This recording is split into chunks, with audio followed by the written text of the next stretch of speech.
Merci, Monsieur le ministre. La parole est à Monsieur Nicolas Sansu. Merci, Monsieur le Président. Monsieur le Premier ministre, 67 personnes dans le monde possèdent la moitié des richesses du globe.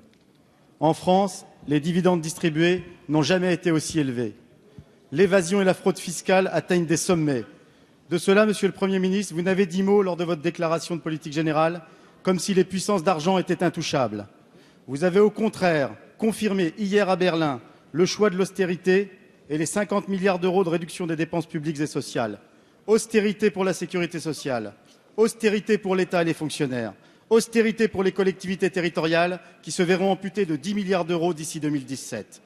Ces collectivités territoriales sont pourtant d'ores et déjà au régime sec. Je prendrai l'exemple de la ville de Vierzon que je connais bien. D'ici 2015, l'État diminuerait de 800 000 euros ses dotations pour cette ville moyenne de 27 000 habitants. 800 000 euros, c'est plus de 2 fois le plan annuel de rénovation thermique des bâtiments communaux. 800 000 euros, c'est plus que le total des subventions allouées aux associations sportives, culturelles et caritatives chaque année. 800 000 euros, c'est le montant qui permet l'équilibre du service municipal de maintien à domicile pour nos anciens. L'austérité dictée par la Commission européenne va donc lourdement affecter les services publics locaux et l'investissement public et bien sûr l'emploi local, surtout dans les territoires fragiles. Monsieur le Premier ministre, pour créer les conditions du développement économique et du bien-être social dans nos territoires, pour assurer l'égalité et réussir le vivre ensemble, pour redresser les comptes publics dans la justice, allez-vous enfin mettre à contribution les actifs financiers des grandes entreprises et garantir une péréquation véritable sur le territoire de la République? Allez-vous enfin vous affranchir des dogmes libéraux de la Commission européenne qui ne font qu'amplifier la crise? Je vous remercie. Merci, Monsieur Sansu. La parole est à Madame la ministre de la décentralisation, de la réforme de l'État et de la fonction publique, Maryse Lebranchu.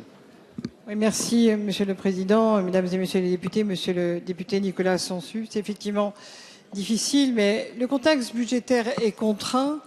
Et permettez-moi de vous dire qu'il ne s'agit pas d'obéir à un quelconque diktat européen, mais bien de retrouver notre souveraineté et de ne pas aller chercher sur les marchés les emprunts dont nous aurions besoin. Et je vous rappelle qu'à la demande d'un certain nombre de groupes parlementaires ici et d'associations d'élus dirigées par M.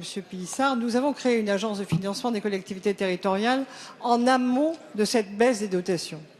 Cette baisse des dotations, comment y faire face? Y faire face d'abord, et le Premier ministre a ouvert un débat extrêmement intéressant parce qu'il est à la fois une recherche d'efficacité, mais il est une méthode et il est un échange important avec les collectivités territoriales. Plusieurs étages, le rassemblement des régions. On a vu que quelques jours après, un certain nombre de présidents de régions proposent d'ores et déjà un nouveau périmètre. La fin d'une clause générale de compétences dont vous avez si souvent critiqué la différence entre les départements et les collectivités territoriales et une réécriture de l'intercommunalité. Mais allons au-delà, Monsieur Nicolas Sansu. Et dans le débat que nous avons mené avec Anne-Marie Escoffier, que nous allons conduire avec André Valigny, il s'agit de quoi? Il s'agit de faire que cette dotation globale de fonctionnement de nos communes et de nos intercommunalités soit plus juste. Prendre en compte la pauvreté telle qu'elle est et non pas avec des critères qui sont désormais véhiculés. Prendre en compte l'évolution démographique, prendre en compte la ruralité, prendre en compte la protection des grands espaces remarquables, prendre en compte ceux qui ne peuvent pas construire. Donc pas créer d'assiette fiscale parce que nous avons tous besoin à la fois d'indépendance alimentaire et de lutte contre le réchauffement climatique. Prendre en compte les vrais critères de l'égalité parce que la France est grande quand elle est juste.